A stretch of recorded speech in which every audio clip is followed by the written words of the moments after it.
My dear friends, welcome back to Gyan Sagar. My self प्रेरणा दशौंधी और आज हम लोग यहाँ पे डिस्कस करेंगे एसी पेपर इंग्लिश। ठीक है। और हमारा ये पासिंग मार्क्स कितना है 20 है, फुल मार्क्स कितना है 50 है। ओके। पेपर कैसा आएगा भाई? तो रांची यूनिवर्सिटी के लिए ये कैसा आएगा? सब्जेक्टिव आएगा। ठीक है, कैसा आएगा? सब्जेक्टिव आएगा। और साथ ही साथ SKMU और NPU, ठीक है, SKMU और NPU का ये कैसा आएगा? तो ऑब्जेक्टिव टाइप आएगा, तो कंफ्यूज नहीं होना है। ठीक है, रांची यूनिवर्सिटी का सब्जेक्टिव आएगा और SKMU और नीलांबर पीताम्बर यूनिवर्सिटी का मोस्ट प्रोबेबली ऑब्जेक्टिव आएगा। ठीक है, तो चलिए हम लोग देख लेते हैं कि हमारा यहाँ पे सिलेबस क्या है, उसके बाद इंपॉर्टेंट क्वेश्चंस को यहाँ पे डिस्कस करेंगे। देख सकते हैं आप, यूनिट 1 में आपका लिखा हुआ है पैराग्राफ राइटिंग। ये तो बच्चा वाला है, हम लोग यहाँ का सारा बच्चा वाला ही है। ठीक है, यूनिट 1 भले यूनिट 2 में आपको दिक्कत हो, लेकिन यूनिट 1 एकदम आपका अच्छा जाएगा। ठीक है, बस अच्छे से पढ़ के जाना। तो देखिए, सब समझेंगे हम लोग कि पैराग्राफ राइटिंग क्या होता है। यहाँ पे आपका शॉर्ट पैराग्राफ देखिए यहाँ पे लिखा हुआ है। ऐसा नहीं है कि अब ये नहीं है तो पूरा अंधाधुंध लिखते चले गए। ज़्यादा लिखने से ज़्यादा मार्क्स नहीं मिलेगा। ठीक है, क्योंकि टाइम इसमें बहुत कम रहता है, तो आपको जितना बोला गया उतना ही करना है। फिर सेकंड में आपका स्टोरी राइटिंग। स्टोरी राइटिंग के बाद क्या लिखा हुआ है भाई, देख लेते हैं इसको थोड़ा सा, ये ज़्यादा इम्पोर्टेंट है कि constructing readable stories from the given outline. देखिए, स्टोरी राइटिंग आपको क्या यहाँ गिवन आउटलाइन दिया होगा। अगर आप बच्चा में अगर आपको याद होगा तो ऐसे मार्गरेट, ठीक है, डॉग या फिर हाउस, फियर, घोस्ट, ऐसे करके आपको दिखता था, वर्ड लिखा हो रहता था, उसके बाद ऐसे लाइन रहता था, उसके बाद नेक्स्ट वर्ड रहता था। आपको उसमें क्या करना रहता था, उसको इलेबोरेट करना रहता था, बढ़ाना रहता था, स्टोरी बनाना होता था। याद होगा, बहुत सारा होता था, रोड एक्सीडेंट, फियर, फिर ऐसे करके बहुत सारा आता है। हमको अभी फियर वाला ही याद आ रहा है। ठीक है, तो याद आ गया होगा होप। चलिए, थर्ड में हमारा एक्सपेंशन। भाई ये एक्सपेंशन वर्ड ही सुन के लगता है किसी चीज़ को एक्सपेंड करना। आगे क्या लिखा हुआ है? एक्सपेंडिंग सेंटेंसेस और short passage into paragraph. Expansion करना है आपको, किसका करना है भाई? Expanding sentences. जैसे सेंटेंसेस का क्या मतलब है? जो कोई भी एक सेंटेंस उठा लीजिए, टाइम इज मनी। ठीक है, टाइम इज मनी। अब इसको, ये आपका सेंटेंस दिया हुआ है, एक थॉट दिया हुआ है, विचार दिया हुआ है, इसको आपको अब इलाबोरेट करना है कि हाँ, टाइम बहुत वैल्यूबल चीज़ होता है कि नहीं, हम सबको इसका रिस्पेक्ट करना चाहिए। फिर आप कुछ एग्जांपल दे दीजिएगा कि पहले आप टाइम का वैल्यू नहीं करते हैं, तो समझ में आया? तो टाइम इज मनी वही वैल्यू से ही रिलेटेड है, तो उसी को वैसे लिखना है। ओके,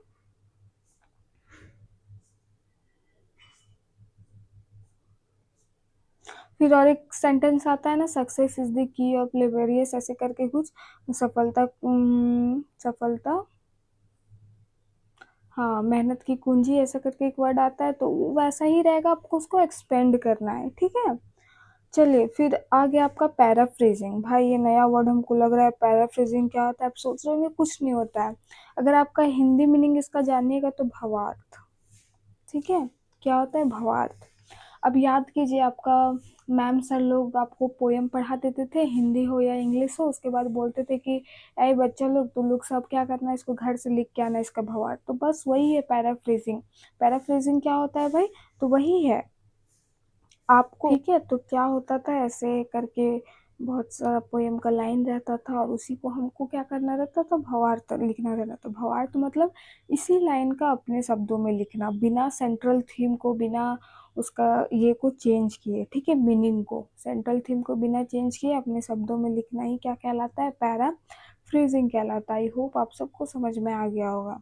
ठीक है, उसके बाद आपका ऐसे राइटिंग है, तो ऐसे राइटिंग तो आप बचपन से लिखते आ रहे हैं, तो किसी में दिक्कत नहीं होने वाला है इस टॉपिक पे। ठीक है, यूनिट 1 पे अच्छा से करके जाइएगा, तो यहीं से आपका 20 मार्क्स बन जाएगा। तो उतना टेंशन नहीं लेना है कि हमको यूनिट 2 नहीं आता है, यूनिट 1 नहीं आता है। ठीक है, एकदम ग्रेजुएशन होता ही है किस चीज़ का? पढ़े, स्मार्टनेस का। ठीक है, आप कैसे स्मार्टली प्रिपेयर करके जा रहे हो, आता नहीं आता वो अलग बात है। चलिए, यूनिट 2 में देखिए, subject verb agreement using correct form of verbs in the sentences. ये हम लोग किस में करेंगे? दूसरे वीडियो में करेंगे, पार्ट 2 में। और नेक्स्ट वीडियो के लिए कमेंट ज़रूर कीजिएगा। ओके, इससे हम लोग को क्या मिलता है, आप कमेंट करते हो तो हमें क्या मिलता है, मोटिवेशन मिलता है कि नहीं भाई बच्चा लोग को सही में मज़ा आ रहा है, सही में हेल्प हो रहा है, तो हमको और अच्छे से करना चाहिए। ठीक है, कुछ करते ही नहीं, देख के बस छोड़ देते हो।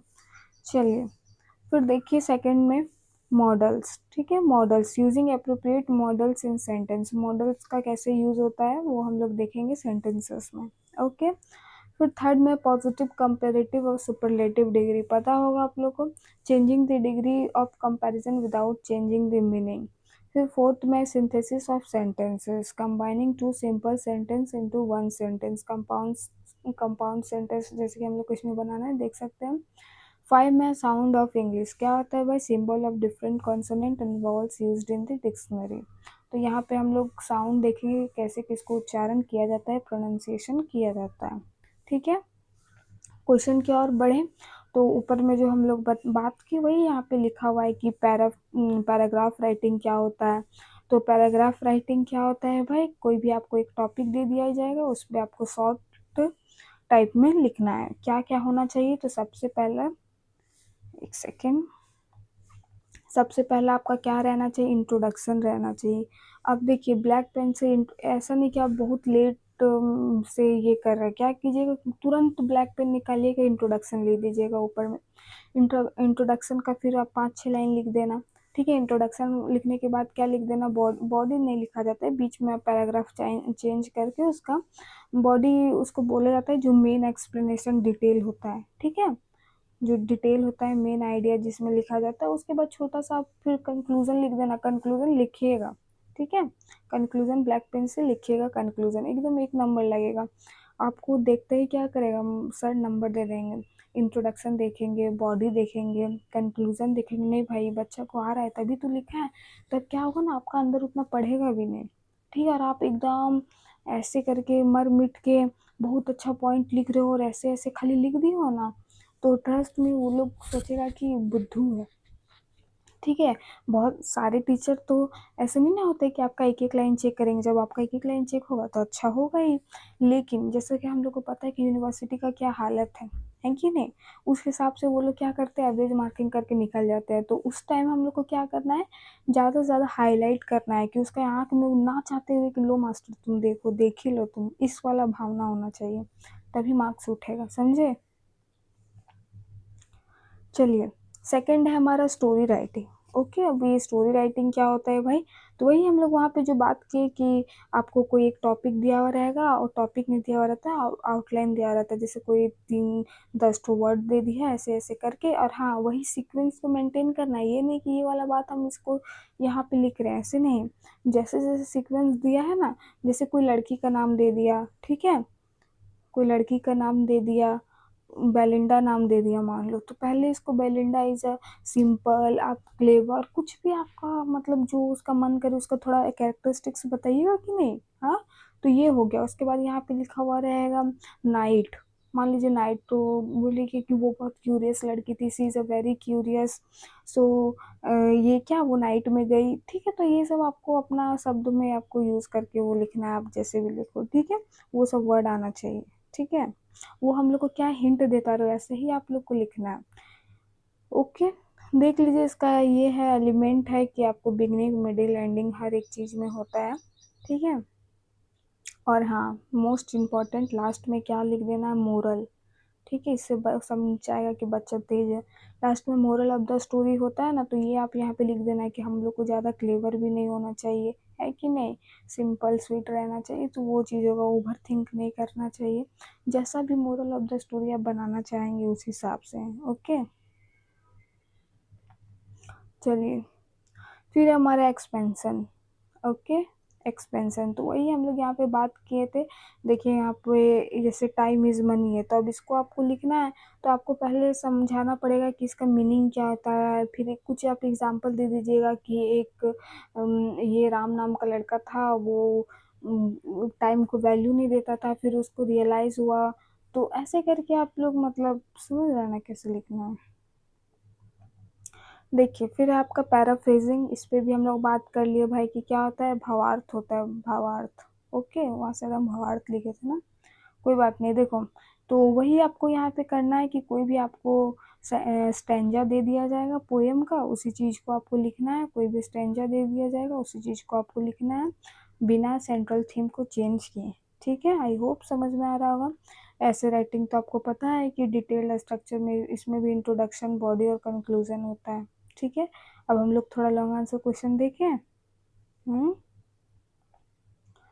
जाने रे जाने दिल।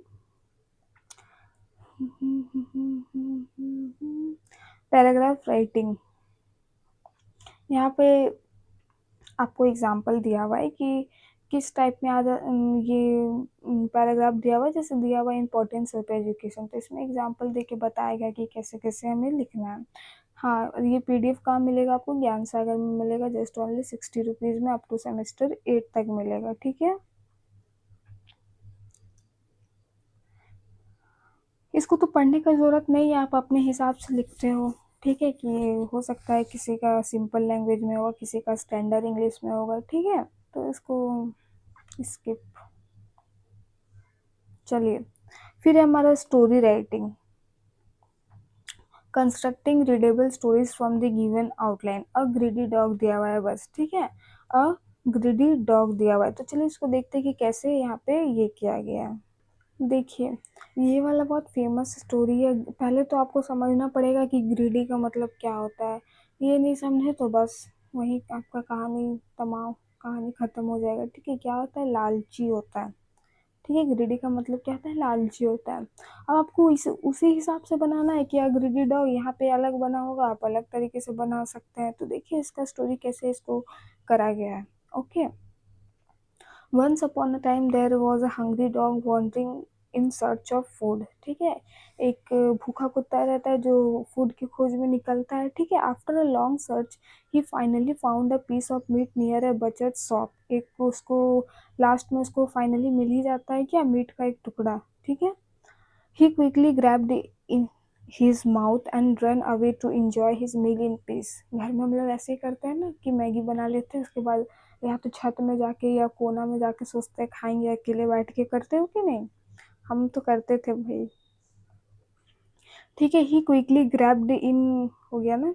On his way he had to cross a narrow bridge over a bridge, तो एक वो ब्रिज के ये में चला जाता है तालाब के पास। ठीक है, देखिए, as he was crossing the bridge he look down into the water and saw his reflection. अब वो पानी के पास वो अगर खड़ा रहेगा तो उसका तो रिफ्लेक्शन यहाँ पे शो करेगा ही करेगा ना, तो वही शो किया। ठीक है, शो किया। रिफ्लेक्शन मतलब वो जैसे खड़ा है तो उसका फिगर भी वहाँ पे दिख रहा है। But the greedy dog thought it was another dog, लेकिन उस वो तो भला कुत्ता है, जानवर है, उसको इतने कहाँ समझ है। तो उसको क्या लगा भाई कि वहाँ पे और एक कुत्ता मीट का टुकड़ा लेके खड़ा हुआ है। ठीक है, चलिए, और वो भी क्या? Holding a bigger piece of meat. His greed increase, अब वो उसका और भूख और लालचीपन और इंक्रीज होगा कि भाई दो दो हो जाएगा मेरे पास। And he wanted to snatch the piece as well, अब वो क्या सोचा कि उससे हम छीन लेंगे। Without thinking for a moment he opened his mouth to bark at the dog. सोचा कि अब बार्क किया, भौंकने के लिए, बिना सोचे समझे भौंकना स्टार्ट कर दिया। भौंकेगा कि तो क्या होगा? उसका मुंह खुलेगा, मुंह खुला तो क्या हुआ? पानी में गिर गया होगा। The moment he opened his mouth, the piece of meat fell into the river and was carried away by the flowing water। और वो क्या होता है? वो पानी में बह जाता है। The dog realized his mistake, अब उसको अपना गलती का एहसास होता है। But it was too late, अब गिरने के बाद वो थोड़ी ना कोई तैराक है जो ये कर लेगा। ठीक है, feeling sad and helpless he went away hungry, और वो क्या होता है? भूखा ही उसको फिर जाना पड़ता है। तो देखिए यहाँ पे कितना सुंदर ये मोरल ऑफ द स्टोरी बताया लास्ट में, है कि नहीं? The story teaches us a valuable lesson that greed always leads to loss. ये हम लोग को क्या बताता है कि लालचीपन हम लोग को हमेशा क्या करता है? लॉस की ओर ले जाता है। One should be satisfied with what one has and avoid unnecessary desire. जो हमारे पास है उसी के साथ हमें क्या होना चाहिए? सेटिस्फाइड होना चाहिए। ठीक है, अननेसेसरी आप लालची दिखाइएगा तो फिर आपको लॉस ही होगा। Greed can make a person foolish and careless leading to a failure and regret. और आपको इससे क्या होगा? बस आपको पश्चाताप होगा, नथिंग एल्स। ठीक है, मोरल ऑफ द स्टोरी क्या है? Greed is the root of all evil. क्या है? लालचीपन हर एक ये का क्या होता है? जड़ होता है। ठीक है, इसी तरह इम्पोर्टेंट है थ्रस्टी काउ है, अ ग्रीडी डॉग है, द ऑनेस्ट वुड कटर है, ये सब से आप बना सकते हो। ओके, चलिए फिर है आपका एक्सपेंशन, जैसे टाइम इज मनी लिखा हुआ है तो देखिए इसको किस तरह से किया हुआ है। ठीक है, जैसे टाइम इज मनी दिया हुआ है तो highlight the importance of time in human life. Time is money, जैसे कि हमारे जीवन में सबसे महत्वपूर्ण हम लोग को क्या लगता है, समय से भी ज़्यादा कभी कभी पैसा लगने लगता है कि नहीं, तो वही बताया है कि टाइम क्या है, पैसे की तरह है। Okay, it means that is as valuable as money as should not be wasted. ठीक है, जैसे हम लोग मनी बेफालतू का नहीं खर्च करते, वैसे हमें टाइम भी नहीं खर्च करना चाहिए। Just as money once lost can be earned again. अगर आप मनी को क्या करते हैं, ये मनी आपका ख़त्म हो जाता है या आप उसको हार जाते हैं या कुछ हो जाता है तो वो आप उसको खुद से फिर से कमा सकते हैं। ठीक है, लेकिन एक बार अगर टाइम चला गया बेटा, time lost can never be recovered, कभी इसको हम रिकवर नहीं कर पाएंगे। ठीक है, therefore every moment should be use wisely and productively. इसीलिए हर एक पल हमें क्या करना चाहिए, बुद्धिमानी से और इसको एज अ प्रोडक्टिव वे में यूज़ करना चाहिए। ठीक है, in today's fast paced world time management has become very important. और इतना बिजी शेड्यूल में हमारे लिए क्या टाइम मैनेजमेंट का होना बहुत ज़रूरी है। Successful people understand the value of time and make proper use of it. अब ये क्या बोल रहा है कि जो सक्सेसफुल पीपल है वो बहुत अच्छे तरीके से टाइम का महत्व समझे हुए हैं। ठीक है, और उसका प्रॉपर यूज़ करते हैं। हमारे जैसे वेला नहीं बस रील स्क्रॉल करते रहते हैं कि नहीं, दे plan their work, set goals and complete their task within the given time. Students who use their time properly can achieve success in their studies, while those who waste time often regret later. जो time को value देते हैं, proper ये करते हैं, वो क्या होता है अपने लाइफ में सक्सेस होते हैं। और जो नहीं देते हैं लास्ट में क्या होता है, वो रिग्रेट होते हैं, पश्चाताप होते हैं। इसका बेस्ट एग्जांपल आपका कौन, सागर सर। बहुत डिसिप्लिन आदमी है वो, एकदम 10:30-11 बजे सोते हैं, सुबह 5 बजे उठते हैं, एकदम प्रॉपर टाइम का यूज़ करते हैं। ठीक है, time also plays a crucial role in professional life. Punctuality, discipline are highly appreciated in every field. People who respect time are considered reliable and responsible. On the other hand, those who waste time often face failure and disappoint. जो time को value दे रहा है वो आगे बढ़ रहा है भाई, और जो नहीं दे रहा है वो क्या हो रहा है, उसको रिग्रेट के सिवा हाथ में कुछ नहीं लग रहा, बस वही लिखा हुआ है। अब देखिए यहाँ पे आपका पैराफ्रेजिंग है। ठीक है, पैराफ्रेजिंग आप देख सकते हैं, यहाँ पे एक आपको टॉपिक दिया है, the wood are lovely dark and deep. ठीक है, और ये इंपॉर्टेंट भी यहाँ बताया गया है, तो इसको आप क्या करेंगे, चलिए एक बार हम लोग देख लेते हैं इसको। ठीक है, यहाँ पे लिख दिया गया है कि आपको क्या 250 वर्ड्स में आपको लिखना है, तो कैसे लिखना है वही आपको हम यहाँ पे बताएंगे। तो उससे पहले हमको ये समझना पड़ेगा कि the woods are lovely dark and deep का मतलब क्या होता है कि नहीं। तो चलिए तो सबसे पहले पता होना चाहिए कि ये वाला कौन सा पोएम से लिया गया है, नहीं भी लिया गया है तो कोई बात नहीं है, कोई नहीं याद है तो ठीक है। चलिए आगे देखते हैं क्या लिखा हुआ है हम लोग का। तो द लाइन वर्ड्स, पहला बात तो ये क्या है कि जंगल का बात है। ठीक है, द वुड्स आर लवली, क्या कभी वुड्स लवली हो सकते, नहीं, मतलब ये क्या है, एक सिम्बॉलिक है। ठीक है, आपको पता होना चाहिए क्या है, सिम्बॉलिक है। लवली एंड डार्क, देखते हैं आपको वहाँ पे जंगल को ऊपर से देखिएगा तो कहीं आपको स्पेस दिखेगा, या आप साइड से ही देखो तो क्या आपको स्पेस दिखेगा, नहीं होता है। डार्क होता है मतलब क्या होता है, डेंस होता है, पूरा भरा हुआ रहता है। और क्या होता है, डीप होता है, मतलब यहाँ पे क्या होता है, पूरा गहराई होता है। गहराई मतलब गड्ढा नहीं। ठीक है, तो देखिए, the woods are lovely and dark beautifully describes the charm and peacefulness of nature. ये किसको डिस्क्राइब कर रहा है कि सुंदरता को, किसके सुंदरता को भाई, तो नेचर के सुंदरता को, जंगल के सुंदरता को। ठीक है, it suggest that the woods are very attractive and calm. और ये क्या हो रहा है, लवली है, इसका मतलब क्या, वो बहुत अट्रैक्टिव है, बहुत काम है, बहुत उसमें क्या है, शांति भरा हुआ है, क्वाइटनेस है। और क्या लग रहा है कि ये बहुत मिस्टीरियस है। कैसे मिस्टीरियस है, अलग अलग वो इतना शांत है, क्वाइटनेस भरा हुआ है और अलग अलग शेप का रहता है, तो लगता नहीं कुछ ये अपने आप में एक मिस्ट्री रखा होगा, मिस्टीरियस है, लगता है कि नहीं। The word lovely shows that the woods are pleasing and appealing to the eyes, while dark and deep indicates that they are dense, silent and somewhat mysterious। वही बोल रहा है कि बहुत डार्क है, डीप है, और क्या कर रहा है कि डार्क है, डीप है का मतलब क्या, बहुत डेंस है, साइलेंट है, और कहीं ना कहीं क्या है उसमें मिस्ट्री मिस्ट्री छुपा हुआ है, ठीक है। The poet feels drawn towards the wood because they are offer a peaceful escape from the busy and stressful life.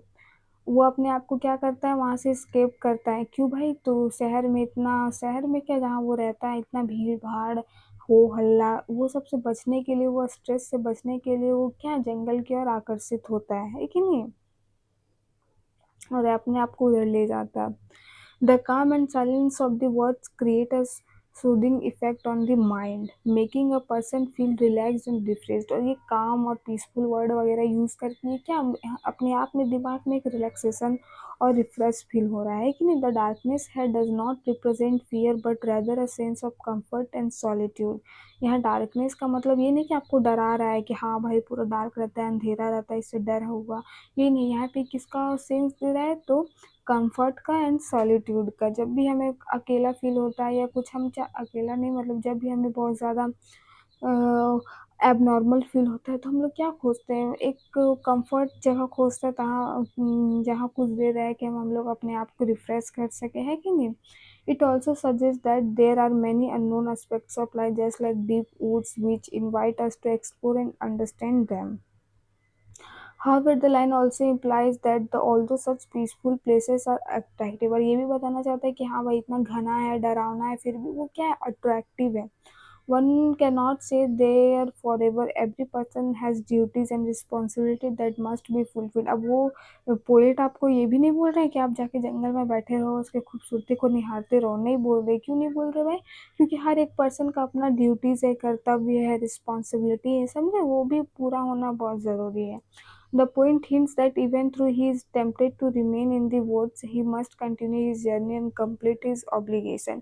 वो मतलब इसको बहुत प्यार आ रहा है जंगल पे, बहुत अच्छा लग रहा है, बहुत अट्रैक्ट हो रहा है उससे, तो ये वो भी नहीं बोल रहा है कि हम वहाँ जाके वहाँ बैठे रहेंगे, वहीं चले जाएंगे, ये भी नहीं बोल रहे। क्यों नहीं बोल रहे? क्योंकि इनको पता है कि ये जो जर्नी इनको कंप्लीट करना है, इसका अपना काम को कंप्लीट करना है, अपनी ड्यूटीज़ को कंप्लीट करना है, ठीक है, वो अपने, समझ रहे हो।